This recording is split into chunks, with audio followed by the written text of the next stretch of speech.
Early in the morning on June 3rd, at Singapore's Changi airport, two Chinese men were escorted out, handcuffed, and accompanied by several people with identification. This video was sourced from 8 World News in Singapore. The two Chinese nationals were arrested for allegedly stealing items from passengers' luggage on an international flight. According to a report by Lianhe Zaobao, Singaporean police received a report on June 2nd about a theft on a flight from Kuala Lumpur to Singapore. A Chinese man was seen rummaging through a female passenger's luggage in the overhead compartment and taking some items. After the plane landed in Singapore, a couple who observed the man's actions reported the incident. Based on the couple's description and CCTV footage, the police identified the man and arrested him at a lounge in the transit area of Changi Airport's Terminal 1. Another man, believed to be his accomplice, was also arrested. Following the incident, Liu Xitang, aged 35, and Wang Wei, aged 40, were charged on June 4th with conspiracy to commit theft. Both are Chinese nationals. This wasn't the first such case on a flight from Kuala Lumpur to Singapore. In March this year, a 31-year-old Chinese man, Zhang Kun, stole cash and credit cards from passengers on the same flight. He tried to escape by transferring flights in Singapore, but was spotted by a passenger, who immediately reported the theft. Investigations revealed that Zhang Kun was a transit passenger and was supposed to take another flight to Hong Kong on March 17th. He had an accomplice on the same flight who was also planning to transfer to Hong Kong on the same day. On May 6th, Zhang Kun confessed to the theft in Singapore. Under Singaporean law, theft can carry a sentence of up to 3 years in prison and a fine. Both incidents have sparked heated discussions among local Chinese social media users. Some commented that stealing is a part of the Chinese Communist Party's national culture, and is now being spread internationally under the guise of communism. Others stated the CCP's culture of stealing, deceiving, and cheating is leading the world. There were also comments about how even theft is being globalized, showing just how powerful China has become. Both incidents involved Chinese nationals boarding a flight in Malaysia and committing theft.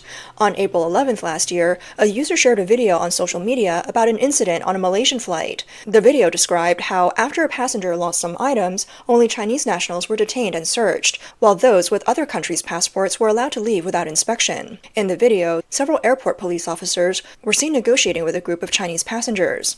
The incident has sparked dissatisfaction among Chinese passengers and some Chinese netizens. They believe that it is unfair for Chinese people and a form of discrimination. However, some netizens argue that the reputation of Chinese people is being damaged by the Chinese themselves. They believe that the reason Malaysian police focus on searching Chinese passengers is that previous theft cases on international flights involved Chinese nationals. On December 1st, 2023, Malaysia and China began exempting each other's citizens from travel visa requirements. Chinese nationals can now enter Malaysia without a visa and stay for up to 30 days, while Malaysian nationals can enter China with a 15-day visa-free allowance. In late April of this year, Malaysia's Ministry of Home Affairs announced that they had negotiated with China to extend the current visa exemption for another 5 years. The visa-free stay for citizens of both countries would be extended from 30 days to 90 days. However, as the visa exemption policy between the two countries has been implemented, Chinese citizens can visit Malaysia without a visa and stay for an extended period. This policy is aimed at attracting more tourists and investors. Yet, public concerns about security are growing, mainly due to frequent crime cases involving Chinese nationals. People are beginning to question whether the visa exemption policy has opened the door for criminals. According to a report by Voice of America, in October 2024, a series of burglaries occurred in Kuala Lumpur and Subang, where police arrested 7 suspects, including 6 Chinese nationals who had no valid visas.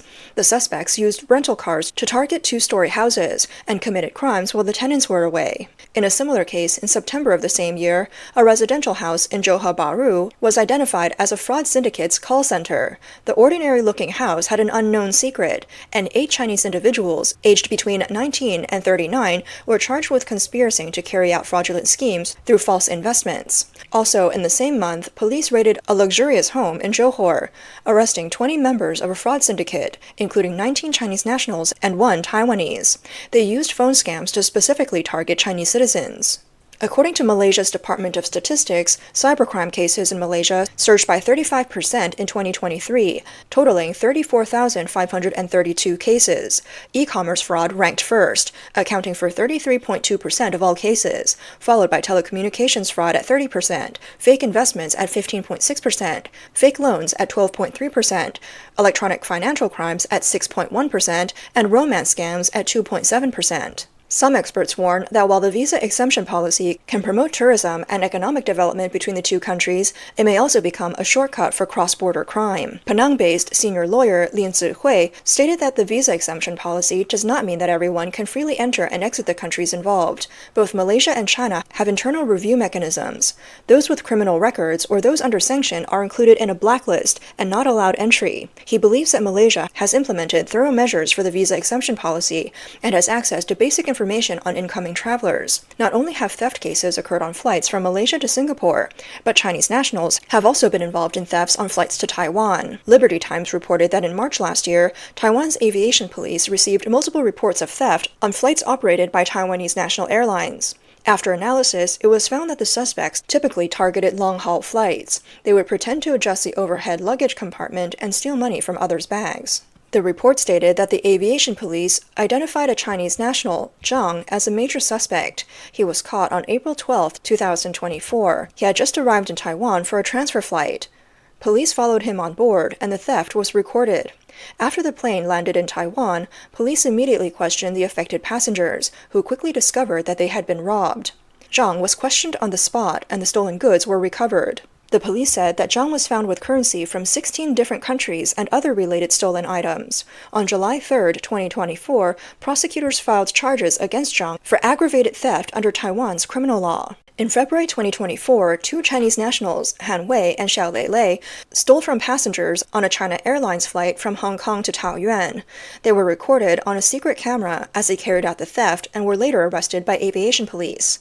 The Taoyuan District Prosecutor's Office concluded the investigation, charging the two men with theft on public transport and attempted theft. During the trial, both men confessed. On December 16, 2023, another Chinese man was arrested for stealing from three passengers on a flight from Vietnam to Singapore, taking around $23,000 in cash.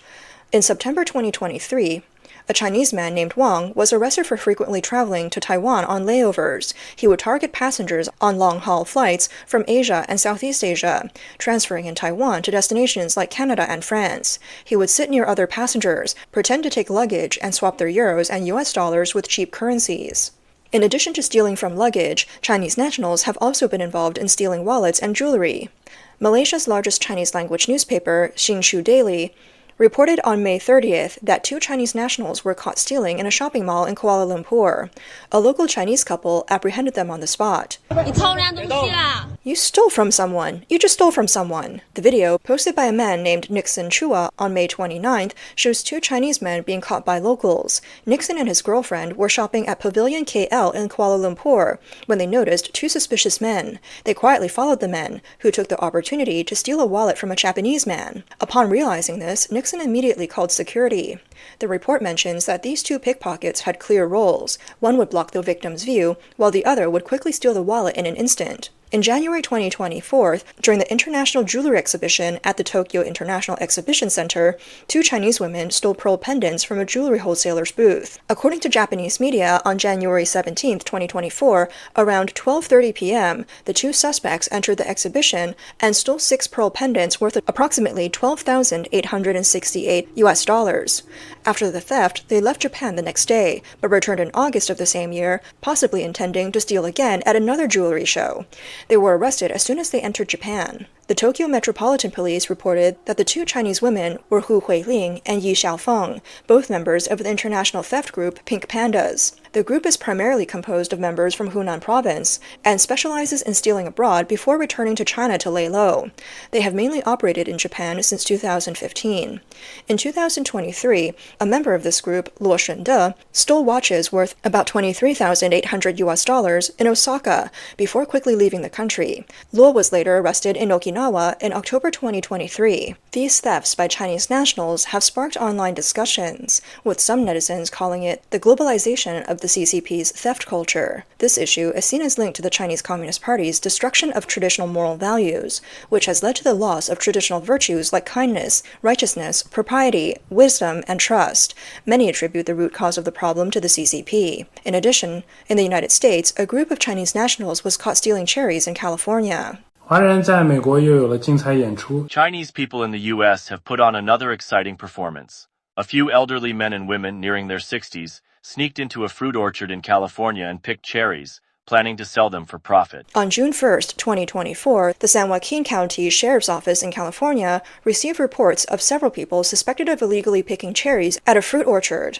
The orchard is owned by the local agricultural company Murata Produce, a significant commercial growing operation. The elderly Chinese men and women were quickly picking fruit. Law enforcement officers arrested 3 suspects on the spot. They had already harvested 20 boxes of ripe cherries, valued at about $2,000, and had damaged several trees, including branches and roots. This is expected to severely impact the orchard's harvest for the upcoming season. The police also discovered a large amount of cash and a detailed ledger in the suspect's vehicle. The ledger contained numerous incoming and outgoing goods records, possibly related to crimes committed across multiple counties in California. The police suspect that these 3 individuals were not committing their first crime, but have been operating frequently in California's Central Valley. They would steal fruit from orchards, then sell the stolen fruit at street markets or farmers markets. Preliminary analysis suggests that this could be an organized crime group operating like an underground fruit economy. The 3 suspects were identified as Wei Guo, aged 64, Jian Huang, aged 62, and Ling Li, aged 52. They're currently being held at the San Joaquin County Jail, facing 3 felony charges: theft, vandalism, and conspiracy. Each of them has a set at $150,000.